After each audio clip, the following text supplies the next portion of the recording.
ദിവ്യാത്മാക്കൾക്കെല്ലാം വിനീതമായ നമസ്കാരം. ഈ പ്രപഞ്ചം മുഴുവൻ നിറഞ്ഞിരിക്കുന്ന അതേ ശക്തി വിശേഷം തന്നെ നാം ഓരോരുത്തരിലും നിറഞ്ഞിരിക്കുന്നു എന്നതാണ് പരമസത്യം. പക്ഷേ അതറിയാതെ നാം അതിനെ പരിമിതമാക്കി ചില പ്രത്യേക സ്ഥലങ്ങളിൽ മാത്രം ഒതുക്കി കാണാൻ പഠിക്കുന്നു. കാരണം അതിൻ്റെ മഹിമയെക്കുറിച്ച് അറിയാത്തത് കൊണ്ടാണ്. അതിനാൽ പരമമായ ആ ദിവ്യ ചൈതന്യം നമ്മളിൽ ഓരോരുത്തരിലും നിറഞ്ഞ് ഓരോ സെല്ലുകളെയും നിലനിർത്തുന്നതും സ്പന്ദിപ്പിക്കുന്നതും പരിണമിപ്പിക്കുന്നതും ആ പരമ്പൊരുൾ അതിലിരുന്നു കൊണ്ട് തന്നെയാണ്. ഓരോന്നിലും ഓരോ തരത്തിലാണ് പ്രവർത്തനം. ഈ ജഗത്തിൻ്റെ സൃഷ്ടിയെ നോക്കിയാൽ തന്നെ അതെത്ര മഹത്തരമാണ്.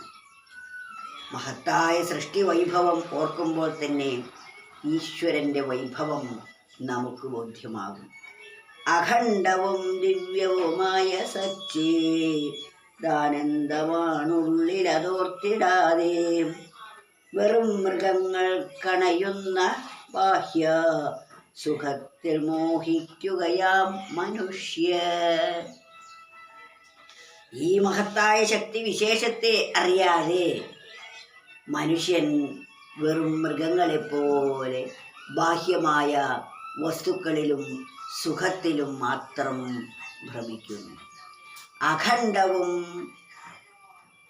ദിവ്യവുമായ അഖണ്ഡവും ഖണ്ഡിക്കാൻ കഴിയാത്തത്, എങ്ങും നിറഞ്ഞത്, അപരിമിതമായത്, പരിമിതമാക്കാൻ കഴിയാത്തത്, അതുപോലെ ഏറ്റവും ദിവ്യമായ ആ ശക്തി വിശേഷം ഓരോ മനുഷ്യൻ്റെയും അകത്തിരിക്കുന്നു. അതാണ് നമ്മെ നടത്തുന്നത്, ഇരുത്തുന്നത്, ഉറക്കുന്നത്, ഉണർത്തുന്നത്, കൂട്ടുന്നത്, ഉണ്ടതിനെ ദഹിപ്പിക്കുന്നത്, ഈ കൈകളെ ചലിപ്പിക്കുന്നത്, ഈ നാവിന് സംസാരിക്കാനുള്ള കഴിവ് തരുന്നത് എല്ലാം അതിൻ്റെ സാന്നിധ്യം ഒന്നുകൊണ്ട് മാത്രമാണ്. വൈദ്യുതിയുടെ സാന്നിധ്യം കൊണ്ടല്ലേ ബൾബിലൂടെ പ്രകാശമായി രൂപാന്തരപ്പെടുന്നത്? വൈദ്യുതിയാണല്ലോ ബൾബിലൂടെ വന്നപ്പോൾ പ്രകാശമായി മാറിയത്. അതേ വൈദ്യുതി തന്നെയാണ് ഫാനിൽ കൂടി വരുമ്പോൾ കാറ്റായും, ഹീറ്ററിൽ കൂടിയാകുമ്പോൾ ചൂടായും, ഫ്രിഡ്ജിൽ കൂടിയാകുമ്പോൾ തണുപ്പായും മാറുന്നത്. ആ വൈദ്യുതിയുടെ സാന്നിധ്യം ഉണ്ടെങ്കിൽ മാത്രമേ ആ ഉപകരണത്തിന് പ്രവർത്തിക്കാൻ സാധിക്കുകയുള്ളൂ. ഉപകരണത്തിൽ കൂടി പ്രവർത്തിക്കുമ്പോൾ അതല്ലാതായിത്തീരുന്നു. വൈദ്യുതി എന്നത് ബൾബിലൂടെ പ്രവർത്തിച്ചപ്പോൾ പ്രകാശമായി മാറി. കാരണം വൈദ്യുതിയെ പ്രകാശമാക്കി മാറ്റുന്ന ഉപകരണമാണ് ബൾബ്. അതേപോലെ ആ ഈശ്വര ശക്തിയെ മറ്റൊരു തരത്തിൽ ഈ ജഗത്തായും സുഖദുഃഖങ്ങളായും ഞാൻ എന്ന തോന്നൽ ഉളവാക്കുന്ന ഉപകരണമാണ് ഈ ശരീരം. ഈ ശരീരത്തിലേക്ക് ആ ഈശ്വര ശക്തി പ്രവേശിച്ചപ്പോഴാണ് ഞാൻ എന്ന തോന്നലുണ്ടായത്. ഞാൻ ആരാണെന്ന പരമസത്യം അറിയാതെ അത് ഞാൻ ദേഹമാണ് എന്ന് തെറ്റിദ്ധരിച്ചു. ദേഹം ഞാനായപ്പോൾ അത് ഇന്ദ്രിയങ്ങളിൽ കൂടി കണ്ണിലൂടെ നോക്കുമ്പോൾ രൂപമായും, ചെവിയിലൂടെ ആയപ്പോൾ ശബ്ദമായും, നാവിലൂടെയായപ്പോൾ അത് രസമായും രൂപാന്തരപ്പെടുന്നു. അങ്ങനെ ഏകമായ ആ ശക്തി തന്നെയാണ് ഇവിടെ പലതായി പ്രതിഭാസിക്കുന്നത്. ഓരോ ഉപാധികൾക്കനുസരിച്ച് അത് ഓരോ തരത്തിൽ പ്രകടമാകുന്നു. എന്നാൽ പ്രകാശമെന്നത് ഉണ്ടായതാണ്. ഉണ്ടായ വസ്തു കുറച്ചു സമയം നിലനിന്ന് ഇല്ലാതെയാവുകയും ചെയ്യും.